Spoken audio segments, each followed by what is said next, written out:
42 years ago, I buried my brother. I saw his body. I said goodbye. But last week, at 2 in the morning, the phone rang, and the voice on the other end said, "It's me, Catherine. It's Tommy." And in that moment, I realized that some goodbyes are never final. My name is Catherine Williams. I'm 75 years old, and I've lived in this country my entire life, watching the seasons change over the mountains of British Columbia, watching snow fall and melt and fall again. I thought I understood the permanence of death. I thought I knew what it meant to lose someone forever. But this story, the one I'm about to tell you, shattered everything I believed about loss, about memory, about the strange and stubborn resilience of the human heart. Stay with me until the end, because this story changed everything I thought I knew about loss and about love. It was January of 1983 when the world stopped making sense. Tommy was 19 years old, my youngest brother, full of life and plans and that particular kind of optimism that only the young can carry without it feeling like a burden. He was heading to Vancouver for an interview at the university. He wanted to study veterinary medicine. He'd always been like that, tender-hearted, the kind of boy who cried when he saw roadkill on the highway, who brought home stray cats and dogs, and once even a baby raccoon he found shivering behind the garage. Our mother used to say that Tommy had been born with too much love in his chest, that the world didn't quite know what to do with someone so gentle. I was 23 then, already trying to figure out how to be an adult, how to take care of myself and help Mom take care of Tommy. Our father had left when Tommy was 12, just walked out one summer evening and never came back. And after that it was the three of us learning how to be a family without the man who was supposed to hold us together. The Greyhound bus left Kelowna in the early afternoon. Tommy called me before he boarded, his voice crackling with excitement over the payphone. He told me he'd packed sandwiches, that he had a book to read, that he'd call me when he got to Vancouver. I told him to be safe. I told him I loved him. He said, "Love you too, Cat," and that was the last time I heard his voice. Until last week. Until that phone call at 2 in the morning that split my life into before and after all over again.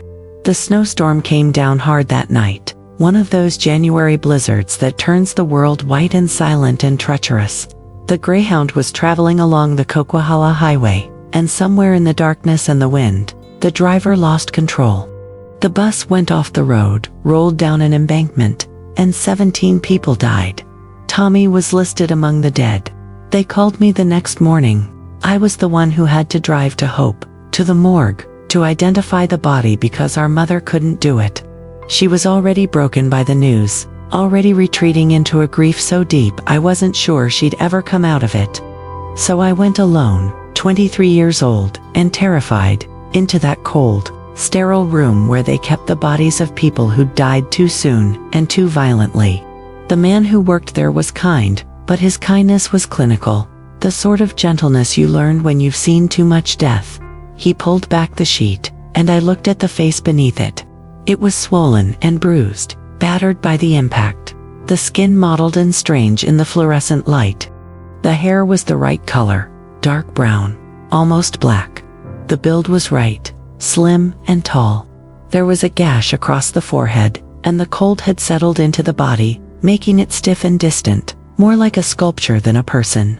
But I looked at it, and I thought I saw Tommy. I thought I recognized the shape of his jaw, the line of his nose. I was in shock, shaking, my mind refusing to process what I was seeing, and when they asked me if this was my brother, I said yes. I said, "Yes, that's Thomas Williams. That's Tommy." And with those words, I sealed his fate. I buried him. I told our mother that her youngest son was gone. I watched her crumble. I watched the light go out of her eyes, and I spent the next 42 years carrying the weight of that loss, never knowing that I'd been wrong. The funeral was small and unbearably sad. We buried him in the cemetery in Kelowna under a Douglas fir tree, with a simple headstone that read Thomas Tommy Williams, beloved son and brother. 1963 to 1983.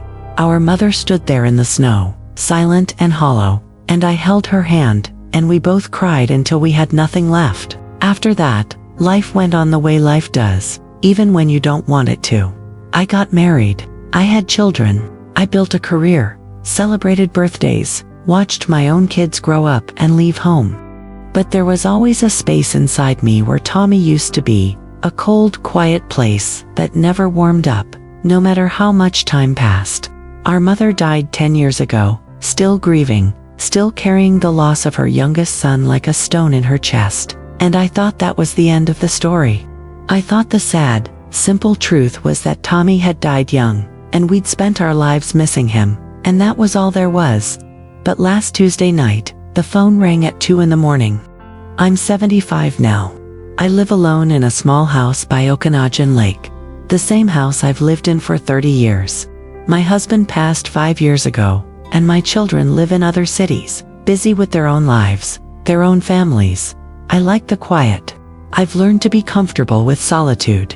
But at 2 a.m, when you're 75 and the phone rings, your first thought is never good. I reached for it in the darkness, my heart already pounding, and I saw the caller ID. A number I didn't recognize, an area code from Vancouver.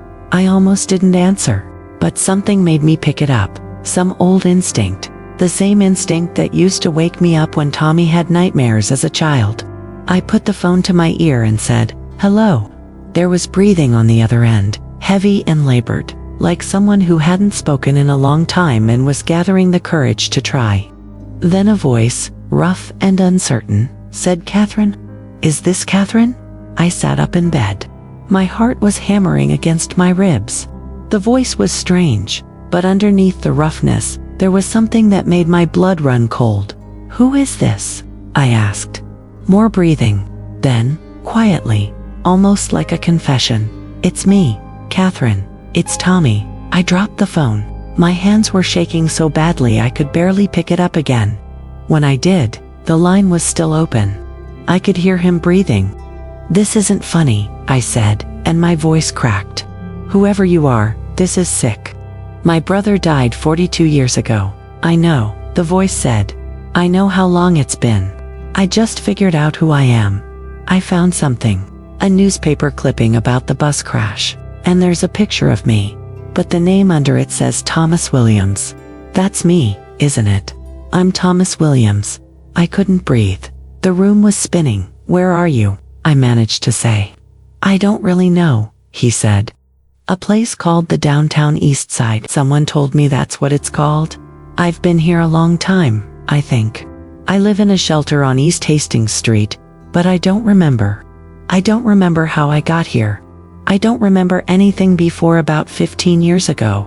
Just waking up in a hospital, and they said I'd been found on the street, and I didn't have any ID, and I couldn't tell them my name.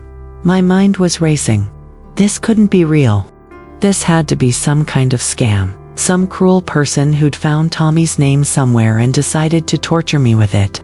"What do you remember?" I asked, testing him. "Nothing clear," he said.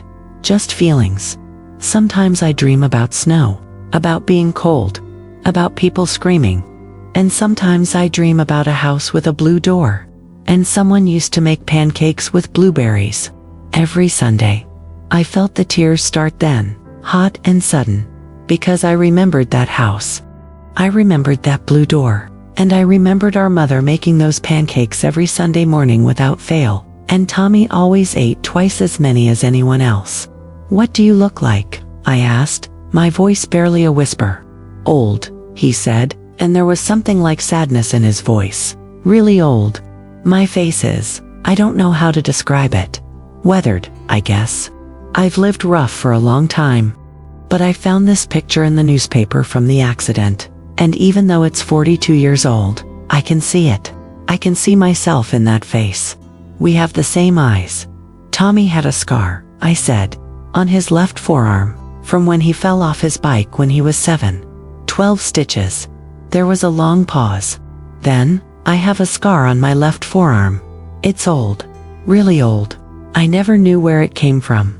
I was crying now, really crying, in a way I hadn't cried since the day we buried him. "Give me your address," I said. "I'm coming to get you." "I don't think you should," he said quietly. "I don't think I'm the person you remember. I don't remember being him. I'm just someone who's been living on the streets for longer than I can recall. I probably smell bad. I probably look scary. I just wanted to call because I thought someone should know that maybe I didn't die in that crash. That maybe there was a mistake. Tell me where you are, I said firmly. Right now. He gave me the address of a shelter on East Hastings. I wrote it down with shaking hands. It was a 7-hour drive from Kelowna to Vancouver, longer if the roads were bad. I looked at the clock. 2:15 in the morning. Stay there, I said. Don't go anywhere. I'm leaving right now. I'll be there by noon at the latest. Do you understand? Don't leave, okay, he said softly. Okay, Catherine, I'll wait. The line went dead. I sat there in the darkness of my bedroom for maybe 30 seconds, trying to process what had just happened. Then I was moving, pulling on clothes, grabbing my wallet and keys. I didn't call my children. I didn't know how to explain this on the phone. How do you tell someone that the uncle they never knew, the brother you buried 4 decades ago, just called you in the middle of the night?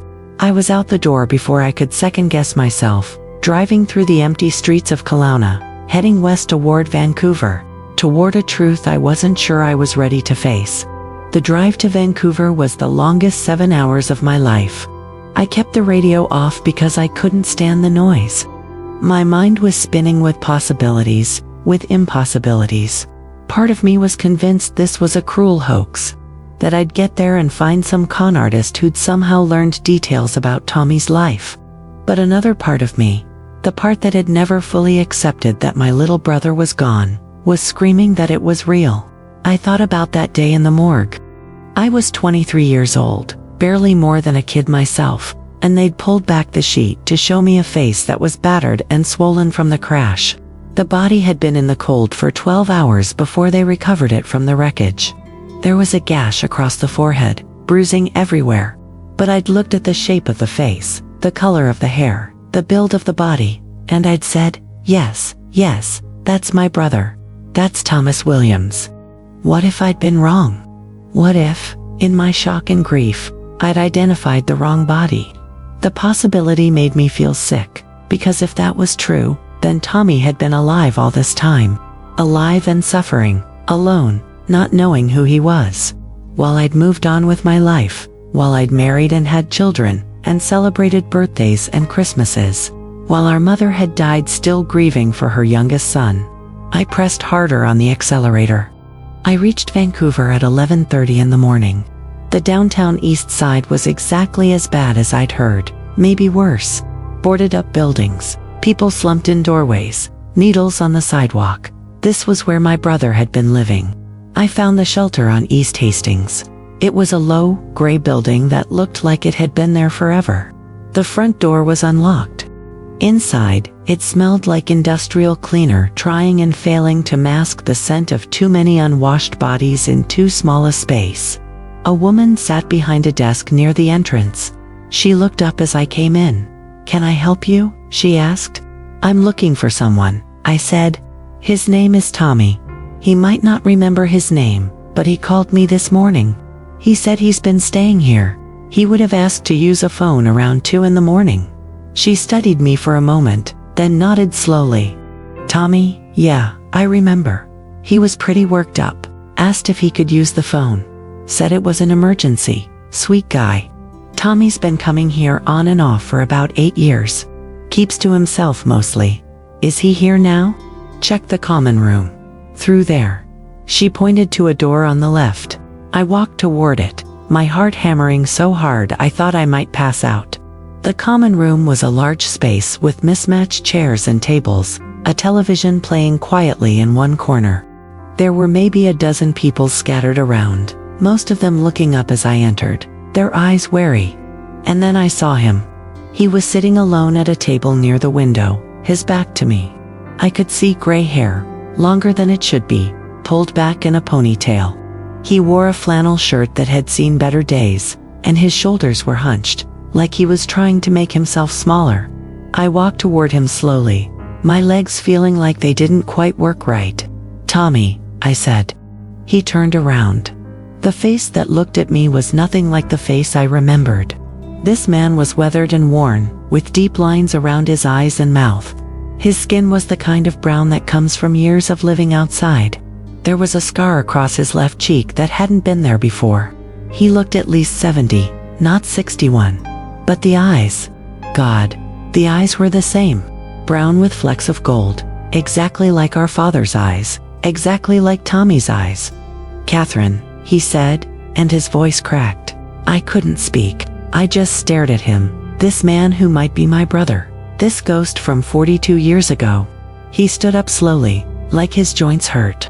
He was thinner than Tommy had been, and shorter somehow, though that might just have been the way he held himself. But when he looked at me, there was something in his expression that made my breath catch. "You came," he said. "I wasn't sure you would." "Show me your arm," I said, my voice coming out harsh, demanding. "The left one." He hesitated, then rolled up his sleeve. There, running along his forearm, was a scar, old and faded but unmistakable, about 4 inches long, right where Tommy's scar had been. I felt my knees go weak. I reached out and grabbed the edge of the table to steady myself. "I think I need to sit down," I said. He pulled out a chair for me, and I collapsed into it. He sat back down across from me, watching me carefully, like I might bolt at any moment. "Tell me about the bus crash," I said. "Tell me what you remember." "I don't remember the crash itself," he said slowly, "but I have nightmares. Always the same. I'm on a bus, and it's snowing, and the driver is trying to slow down, but we're sliding. And then people are screaming, and it's so cold. So cold I think I might die from it. And then nothing. Just darkness for a long time." He rubbed his face with both hands. "The next thing I remember clearly is waking up in a hospital. A nurse told me I'd been brought in from the streets, that I'd been unconscious. They said I'd been beaten, that someone had robbed me. But I didn't remember that either. I couldn't remember anything. Not my name, not where I was from, nothing. They kept me for 3 days, ran tests, but they couldn't find anything physically wrong with me beyond some old injuries. Head trauma, they said. Possibly from years ago." "What year was this?" I asked. 2010, he said. "February, I think." I didn't even know what year it was when I woke up. I had to ask. My mind was racing. 2010. That was 27 years after the crash. What had happened in those 27 years? Where had Tommy been? And before that, I pressed. "You really don't remember anything?" "Sometimes I get flashes," he said, "little pieces that don't make sense. I remember being cold a lot. Living rough somewhere. Mountains, maybe. And I think I remember working. Manual labor. Construction, maybe. Getting paid in cash, but it's all foggy, like trying to remember a dream." He looked down at his hands, and I noticed they were scarred and calloused, the hands of someone who'd done hard physical work. "For a long time, I didn't even try to remember," he said quietly. "I just survived day to day. Found shelters when I could, slept outside when I couldn't. There are gaps in my memory even from the last 15 years. Sometimes I'd realize weeks had passed, and I couldn't account for them. The doctors I've seen, the ones at the free clinics, they said I might have some kind of dissociative disorder, probably from trauma." "When did you start trying to remember?" I asked. "About 6 months ago," he said. "I met this woman at the shelter, a volunteer. She was going through boxes of old newspapers, sorting them for recycling. And she showed me one from January 1983. She said, 'Can you believe this was 40 years ago?' And something about that date made me feel strange. Like it meant something." He reached into his pocket and pulled out a carefully folded piece of newspaper, yellowed with age. He unfolded it gently, like it might disintegrate in his hands, and pushed it across the table to me. It was a front-page article about the bus crash, 17 dead in highway disaster. The headline read, and there, in a small photo grid of the victims, was Tommy's face. Young, smiling, a high school graduation photo that our mother had given to the newspaper. "I looked at that picture for a long time," he said, "and something clicked. I knew that face. Not from a mirror, I don't look like that anymore, but from somewhere deep inside. and the name underneath, Thomas Williams. I kept saying it over and over. Thomas, Tommy, and it felt right. It felt like my name. I stared at the newspaper clipping, at my brother's young face smiling back at me. I started looking for more information. He continued. There's a library near here. The librarian helped me search old records. I found the obituary. I found the list of survivors, family members left behind. Your name was there, Catherine Williams, sister. There was an address and It took me 3 months to work up the courage to call. I didn't know if you'd even still be there. I didn't know if you'd believe me. I'm not sure I do believe you, I said, and it came out harsher than I meant it to. I'm not sure I can believe you. Because if you're Tommy, then I identified the wrong body. I told our mother the wrong son was dead. Do you understand what that means? He flinched, but he nodded. I'm sorry, I'm so sorry. I know this is I can't imagine what this is like for you. Mom's dead, I said, and I heard my voice break. She died 10 years ago. She spent 32 years thinking you were gone. She never got over it. And if you're really Tommy, then she died not knowing you were alive. The tears were streaming down my face now, and I didn't care who saw. The man across from me, Tommy, maybe Tommy was crying too. Silent tears running down his weathered face. I'm sorry, he whispered. I'm so sorry. We sat there in that shelter common room. 2 old people crying while others walked past and pretended not to notice. Finally, I wiped my face with my sleeve and looked at him. Really looked at him. We need to do a DNA test, I said. That's the only way to know for sure. He nodded. Okay, yes, I want to know too. I need to know. I pulled out my phone and started searching. There was a place in downtown Vancouver that did same-day DNA testing. Private lab, expensive, but they could have results in 48 hours. I called them and made an appointment for 3 o'clock that afternoon. Come on, I said, standing up. Let's go get this done. He stood too, moving stiffly. As we walked out of the shelter together, I realized how much shorter he was than me now. Tommy had been almost my height when he died or when I thought he died. This man was at least 3 inches shorter. But then, years of malnutrition and living rough could do that to a person. We drove to the lab in silence. I kept glancing at him in the passenger seat, trying to see my little brother in this weathered stranger. Sometimes I could see it the shape of his ear, the way he rubbed his thumb against his fingers when he was nervous. A habit Tommy had always had. Other times he looked like a complete stranger. The DNA test was simple. Cheek swabs for both of us, paperwork, payment. The lab technician said they'd call me with the results in 48 hours. As we left the lab, I realized I hadn't thought about what came next. Where are you staying tonight? I asked him. The shelter, I guess. Same place. I looked at him, at this man who might be my brother, standing on the street corner, in clothes that had been worn too many times, and shoes that were falling apart. And I couldn't do it. I couldn't just leave him there. Come on, I said. I'm getting a hotel room. You're staying with me. You don't have to do that. I know. Come on. I found a hotel near Stanley Park, got a room with 2 beds.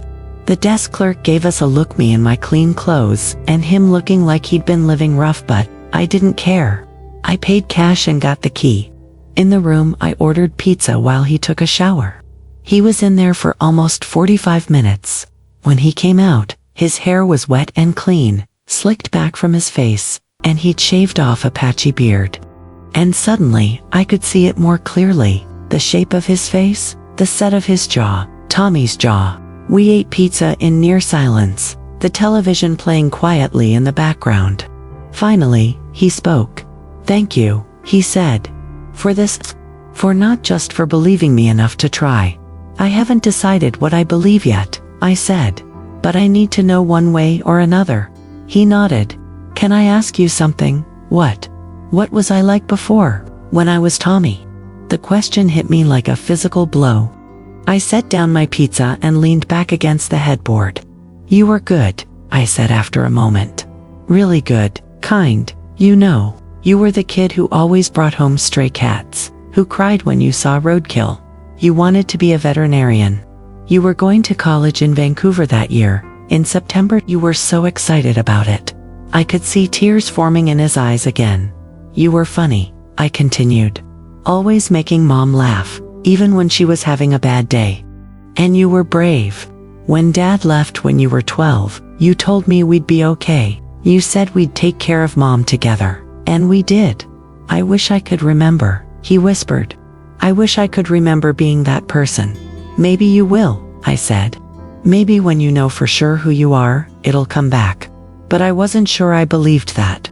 That night I lay awake in the hotel bed, listening to him breathe in the bed next to mine. Steady, deep breaths. The breathing of someone who'd finally found a safe place to sleep. I thought about calling my children, but I didn't know what to say. How do you explain this on the phone? So I sent them a text instead. I'm okay. I'll explain everything when I get home. They wrote back with concern and questions, but I told them to trust me, that I'd tell them soon. The next day we didn't talk much. We got breakfast at a diner. I watched him eat like he hadn't had a real meal in months, which he probably hadn't tanned. Then we walked around Stanley Park. It seemed important somehow to not just sit in the hotel room waiting for the phone to ring. As we walked, he told me more about his life on the streets. The shelters he'd stayed in. The people he'd met. The winters that almost killed him. He told me about finding small jobs here and there, day labor, that paid cash. About the times he'd been robbed, beaten, thrown in jail for loitering. About the constant fog in his mind, the feeling of being lost in his own life. I always felt like I was waiting for something, he said as we stood looking out at the water. Like there was something I was supposed to do, somewhere I was supposed to be. But I could never remember what it was. If you were in my place, what would you do? Would you try to rebuild what was lost, or let the past rest where it belongs? The phone rang at 2:30 on Thursday afternoon. We were back in the hotel room. I'd been planning to start the drive home, but I delayed leaving until we got the call. I answered on the second ring.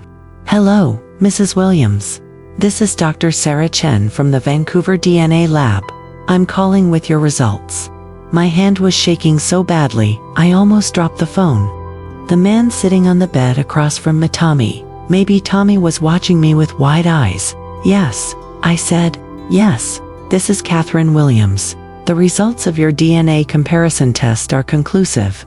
The probability of siblingship between you and the second party is 99.97%. In other words, Mrs. Williams, you are biological siblings. The room tilted. I sat down hard on the bed. You're certain? I asked, though I knew it was a stupid question. Yes, ma'am. These results are definitive. Would you like me to email you the full report?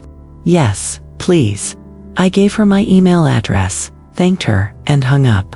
I looked across at my brother. My brother who I'd buried 42 years ago. My brother who'd been alive this whole time. It's you, I said. You're really Tommy. He let out a sound that was half laugh, half sob. I'm Tommy, he repeated, like he was trying to believe it himself. I'm Thomas Williams. And then we were both crying again, and this time I crossed the space between us and pulled him into a hug. He felt so thin, so fragile in my arms. But he was real. He was alive. We held on to each other for a long time. Finally, I pulled back. We need to figure out what happened, I said. How you survived the crash. Where you've been all this time. I know someone who might be able to help, Tommy said. There's a doctor at the free clinic who's been helping me. Dr. Patricia Walsh. She specializes in trauma cases. She might have some answers. We went to see Dr. Walsh that afternoon. She was a woman in her 50s with kind eyes and the patient manner of someone who'd heard every story there was to hear. I explained everything. The crash, the identification, the phone call, the DNA test. She listened without interrupting, taking notes. I'd like to examine you, if that's all right, Tommy, she said when I finished. He nodded. She had him lie on the examination table, and she conducted a thorough physical exam. She paid particular attention to old scars and healed fractures. She used a small light to check his eyes, tested his reflexes, felt along his skull. You have extensive evidence of old trauma, she said when she was done. Multiple healed fractures. Ribs, left arm, right ankle, significant scarring on your torso and back. And there's a depression in your skull right here. She touched the back of his head gently, consistent with a severe impact injury. From the bus crash, I asked. Possibly, but here's what I think happened, based on what you've told me and what I'm seeing. She pulled up a chair and sat down, her expression serious. I think Tommy did survive the initial crash, but he was badly injured. Head trauma, possibly unconscious. In the chaos and the snow, in the darkness, he was likely thrown from the bus. The other passengers who survived said it was complete chaos, that it was hard to see anything. I think Tommy ended up away from the main wreckage, possibly in the snow. She paused, choosing her words carefully. The body you identified, Catherine, I think it was another passenger. Someone of similar build and age. In the state the bodies were in after the crash, after being in the cold, with the facial trauma, it would have been easy to make a mistake, especially for someone who was grieving and in shock. I felt sick. She was right. I knew she was right. So what happened to Tommy? I asked. I think he was found by someone, she said. Maybe a trucker passing by. Maybe someone from one of the small towns along that highway. Someone who didn't take him to a hospital, either because they were involved in something illegal themselves, or because they saw an opportunity. A young man with no memory, no ID, easy to exploit. You think someone kept him? I asked, my voice hollow. I think someone used him, she said quietly. For labor, most likely. There are operations in remote areas of BC. Illegal logging, drug operations, off-the-books construction. They use workers who won't ask questions, won't go to the authorities. Workers who don't even know who they are. Tommy was staring at the floor, his hands clenched together. That would explain the gaps in your memory. Dr. Walsh continued. Years of untreated head trauma, possible additional injuries, malnutrition, exposure to drugs or alcohol as a coping mechanism. Your brain was trying to protect itself by shutting down. The dissociative episodes you've described, those are classic trauma responses. So somewhere around 2010, I said slowly, he got away, or they let him go, or they thought he was more trouble than he was worth. 27 years of hard labor would age anyone significantly, Dr. Walsh said. If he was starting to have medical problems, memory issues, they might have just dumped him in Vancouver. And then he lived on the streets for another 15 years, I said, while I was in Kelowna, while I could have been looking for him. You couldn't have known, Tommy said quietly. You thought I was dead. We all thought I was dead. Your mother, Dr. Walsh said to me, she's passed. I nodded, not trusting my voice. I'm sorry. But Catherine, you need to understand something. The man sitting here, he's your brother genetically, but he's not the same person he was at 19. He's lived a life you can't even imagine. He's survived things that would have killed most people. He's Tommy, but he's also someone new. Someone who's been forged by 42 years of trauma and survival. I looked at my brother, really looked at him. At the gray in his hair and the lines on his face and the weariness in his eyes. She was right. This wasn't the boy I'd said goodbye to in 1983. This was a survivor. What do we do now? I asked. That's up to you, Dr. Walsh said. But I'd recommend some intensive therapy for Tommy. Processing this kind of trauma, rebuilding identity, it's a long journey, and you both might benefit from family therapy as well. Learning how to be siblings again after all this time. We left the clinic in silence. It was getting dark, and the streets of the downtown east side were coming alive with their nighttime population. Come home with me, I said as we stood on the sidewalk. Come to Kelowna, stay with me. We have a spare room. We can figure this out together. He looked at me, and I could see the fear in his eyes. I don't know how to be someone's brother, he said. I don't know how to be part of a family. I've been alone for so long, so we'll learn, I said. Both of us, we'll figure it out. He was quiet for a long moment, then he nodded slowly. Okay, he said. Okay, Catherine, I'll try.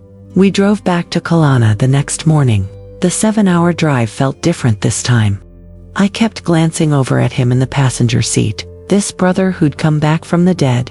We didn't talk much, but it was a comfortable silence. When we pulled into my driveway, I felt a wave of nervousness. This was real now. This was my life changing again, 42 years after I thought it had changed forever. I showed him the spare room, the bathroom, the kitchen. He moved through the house carefully, like he was afraid to break something.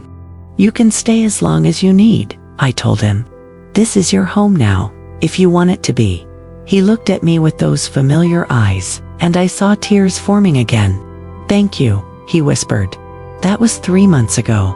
It hasn't been easy. Tommy has nightmares almost every night. He struggles with crowds, with loud noises, with being inside for too long. He sees a therapist twice a week, and we're working through decades of trauma one session at a time, but he's remembering things. Small things at first. The taste of Mom's blueberry pancakes. The name of the dog we had when we were kids, Buster. The way the house used to smell in summer, like pine trees and lake water. Last week he remembered a Christmas when he was 8, remembered the bike I'd saved up to buy him, blue with white handlebars. "I'm starting to feel like him," he told me yesterday as we sat on the back deck watching the sunset over the lake. "Like Tommy. Like I'm not just someone who has his DNA. Like I'm actually becoming him again. Or maybe becoming someone new who includes him. Does that make sense?" "Yeah," I said. "It makes sense. My children have met him now, my 2 daughters and my son. The nieces and nephew he never knew he had. They're cautious, curious, kind. My grandson, who's 5, has decided that Uncle Tommy is his best friend. Tommy smiles more when the kids are around. I see glimpses of the boy he was, the tenderness that used to define him. We've talked about what to do about the grave. There's a headstone with Tommy's name on it in the cemetery in Kelowna, marking a body that isn't his. We've discussed having it removed, or changed, or leaving it there as a memorial to the person Tommy was before. We haven't decided yet. There's no rush. Last week Tommy got a part-time job at a garden center near the lake. He's good with plants, he's discovered.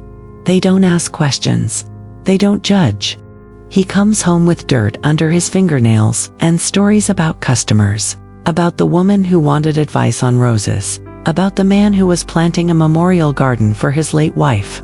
He's learning to be a person again. And I'm learning too. I'm learning that grief doesn't work the way you think it does. I spent 42 years grieving my brother, and now he's here, but I still feel the loss of who he was. I'm grieving for the 19-year-old who got on that bus. I'm grieving for the life he should have had, for the mother who died not knowing he was alive, for all the years we lost. But I'm also grateful, because he's alive. Against all odds, through everything, he survived. And maybe that's what matters most. He asked me the other day if I ever blamed myself for identifying the wrong body. Every day, I told him honestly. Every single day since you called me. "Don't," he said. "You were 23, you'd just lost your brother. You did the best you could. I should have looked more carefully. If you had," he said, "they might never have found me. I might have died in those mountains, working for whoever took me. At least this way, I'm here, I'm alive, and I have a sister who drove 7 hours in the middle of the night, because a stranger said his name. He's right, I suppose. I'm trying to forgive myself. It's harder than it sounds. Sometimes late at night, I lie awake and think about all the years we lost. All the birthdays and holidays, all the moments we should have shared. I think about our mother and how happy she would have been to know he was alive. That's the hardest part, knowing she died without knowing. But then I remind myself what Dr. Walsh said. The past is the past. We can't change it. All we can do is move forward. So that's what we're doing. Day by day, moment by moment, learning how to be siblings again. Or maybe learning how to be siblings for the first time. Because we're both different people now. Last night we sat on the deck after dinner, and Tommy looked up at the stars.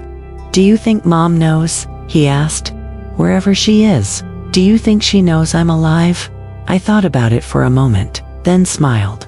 "Yes, Tommy. She's known all along. She kept you alive until you found your way home." He smiled at that. It's still a rare thing, his smile. But it's getting more common. "I'm glad you answered the phone," he said. "Me too, Tommy, me too. And I am. Despite everything, the pain, the confusion, the grief that somehow still exists, alongside the joy, I'm grateful. Because my brother came back from the dead. And that's a miracle I never thought I'd see. Grief doesn't disappear.